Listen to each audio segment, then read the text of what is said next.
Markus 16 ayat 15. Lalu ia berkata kepada mereka, "Pergilah ke seluruh dunia, beritakanlah Injil kepada segala makhluk."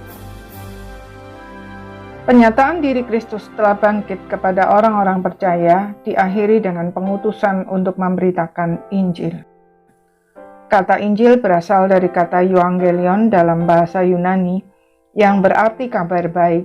Jadi, yang pertama, berita Injil adalah berita tentang kasih karunia, bukan ancaman hukuman. Memberitakan Injil adalah memberitakan bahwa kasih karunia Allah telah dicurahkan di dalam Yesus Kristus yang telah mati, disalibkan, dan bangkit pada hari ketiga.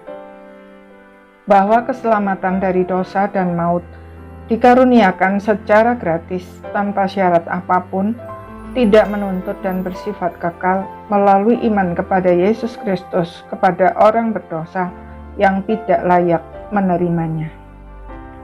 Walaupun memang benar bahwa orang yang tidak percaya pasti mendapat hukuman kekal, tetapi tujuan pemberitaan Injil bukan menakut-nakuti orang sehingga orang mau percaya karena takut dihukum.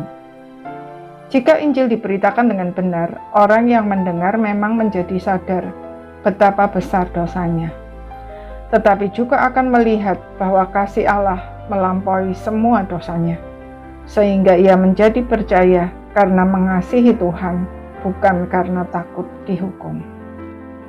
Yang kedua, berita Injil adalah berita tentang anugerah gratis tetapi sangat mahal, bukan murahan. Meskipun diberikan secara gratis, tetapi berita Injil bukan murahan, sebab harganya telah dibayar lunas oleh darah Kristus yang telah dicurahkannya di atas kayu salibnya. Ketiga, berita Injil adalah berita tentang keselamatan kekal, bukan kenyamanan hidup di dunia. Kristus memang berkuasa memberikan kenyamanan hidup bagi orang percaya, tetapi bukan itu yang menjadi tujuan kematiannya di atas salibnya. Dia mati untuk menyelesaikan masalah terbesar manusia yang tidak dapat diselesaikan dengan cara apapun, yaitu dosa. Dia lebih peduli dengan hidup kekal kita daripada kenyamanan kita di dunia.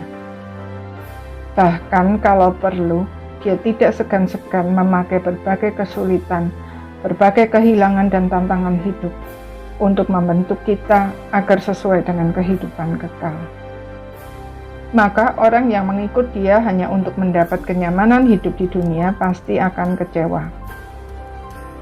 Paulus bahkan berkata, "Jikalau kita hanya dalam hidup ini saja menaruh pengharapan pada Kristus, maka kita adalah orang-orang yang paling malang dari segala manusia." Yang keempat, berita Injil adalah berita tentang kemuliaan Allah, bukan berita tentang kejelekan iman yang lain.